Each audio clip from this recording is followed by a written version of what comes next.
সেদিন যাকে জাহান্নামের অগ্নি থেকে রক্ষা করা হবে এবং জান্নাতে প্রবেশ করানো হবে, ফাকাদ ফাজ, সেই মূলত প্রকৃতপক্ষে সফল কাম। সুবহানাল্লাহ।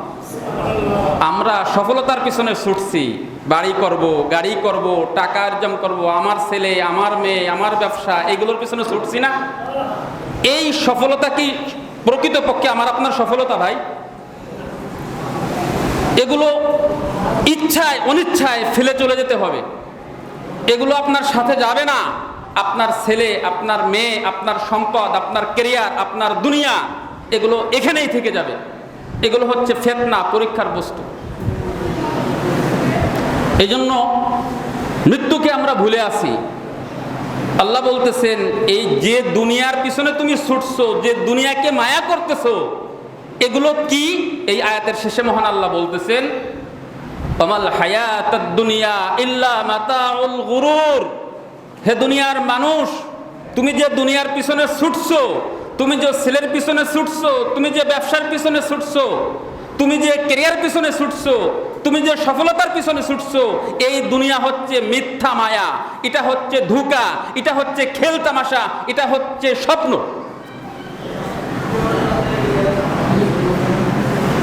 আমি আপনি নিজের জন্য, নিজের আত্মার জন্য, নফসের জন্য কিছু করতেছি, মৃত্যুকে ভুলে গেছি। অথচ আল্লাহ রাসূল সাল্লাল্লাহু আলাইহি ওয়াসাল্লাম নসিহত করতে যেয়ে বলেন, ইদা আমসাহতা ফালা তানতাদিরিস সাবাহ। তুমি যদি সকালে উপনীত হও, সকালে জীবিত থাকো, সন্ধ্যা পর্যন্ত বেঁচে থাকবা, এর গ্যারান্টি তুমি দিতে পারো, এর আশা তুমি করতে পারো না। ওয়া ইদা আসবাহতা ফালা তানতাদিরিল মাসাহ। আর যদি সকাল পেয়ে যাও, সন্ধ্যা পর্যন্ত বেঁচে থাকতে পারবে না। সন্ধ্যা পাও, সকাল পর্যন্ত বেঁচে থাকার গ্যারান্টি দিতে পারো। এই মৃত্যুকে আমি ভুলে থাকার কারণে দুনিয়ার পেছনে ছুটতে ছুটতে আমি নিজেকে ভুলে গেছি, আমার পরকালের সামানা জোগাড় করার ব্যাপারে আমি গাফেল, অমনোযোগী। অথচ আল্লাহ রাব্বুল আলামিন বলতেছেন, ওয়ালিকুল্লি উম্মাতিন আজাল ফাইযা জাআ আজালুহুম লা ইস্তাখিরুনা সাআতান ওয়া লা ইস্তাকদিমুন। হে দুনিয়ার মানুষ, প্রত্যেকটা জাতির জন্য, প্রত্যেকটা মানুষের জন্য একটি নির্ধারিত সময় আছে। নির্ধারিত সময় নাই? যখন সেই নির্ধারিত সময় আমার আপনার জীবনে চলে আসবে, এক মুহূর্ত সময় আমাকে আপনাকে আল্লাহ রাব্বুল আলামিন দিবেন না। আমি আপনি সময় চাবো, আমি আপনি আল্লাহর কাছে ফরিয়াদ করব, মাবুদ আমাকে সুযোগ দাও, কিন্তু আপনাকে সুযোগ দেওয়া হবে? আল্লাহ আগেই কোরআনে বলছেন। আল্লাহ রাব্বুল আলামিন বলেন, হাত্তা ইযা জাআ আহাদাহুমুল মাউত।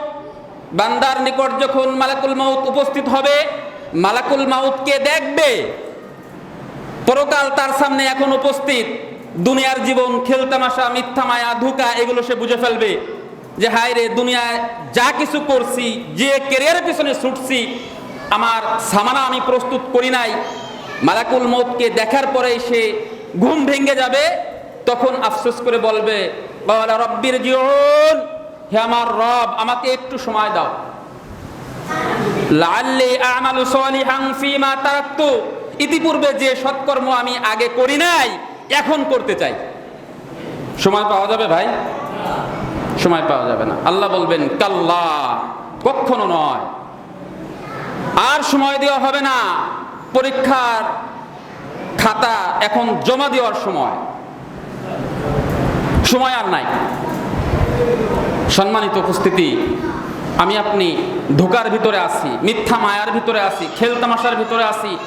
আমার জন্য, আপনাদের জন্য নসিহত, রাসূলুল্লাহ সাল্লাল্লাহু আলাইহি ওয়াসাল্লামের নসিহতকে খেয়াল রেখে পরকালের সামানা, উস্তাদদের মুখে যে কথাগুলো শুনলাম, ঈমান এবং আমল, এইগুলো তৈরি করতে হবে।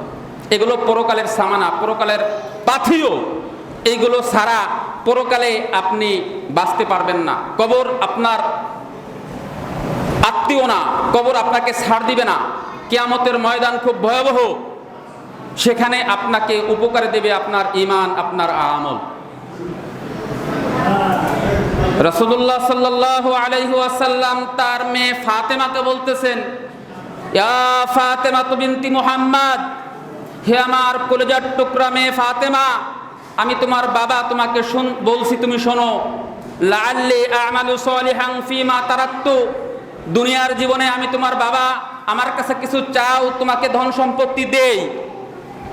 লা উগনি আনকি মিনাল্লাহি শাইআ, আল্লাহর শপথ করে বলছি, কিয়ামতের দিন আল্লাহর আযাব থেকে, আল্লাহর পাকড়াও থেকে রক্ষা করার ব্যাপারে আমি নবী মুহাম্মদ, সমস্ত নবীদের নবী, সমস্ত নবীদের সর্দার, আমি বাবা হিসেবে মেয়ে তোমাকে কোনো উপকার করতে পারবো না। সেখানের জন্য প্রস্তুতি তোমার দুনিয়ার থেকে এই হায়াতের জীবনে নিতে হবে। আমি আপনি কি করছি ভাই? ফাতেমা যদি তার বাবার কাছ থেকে কিছু না পায়, আমি আপনি কোন পীর ধরছি আপনাকে রক্ষা করবে? এই জন্য সময় থাকতে আমাদের পাথেয় সংগ্রহ করতে হবে। এটা জ্ঞানীদের কাজ, বুদ্ধিমানদের কাজ,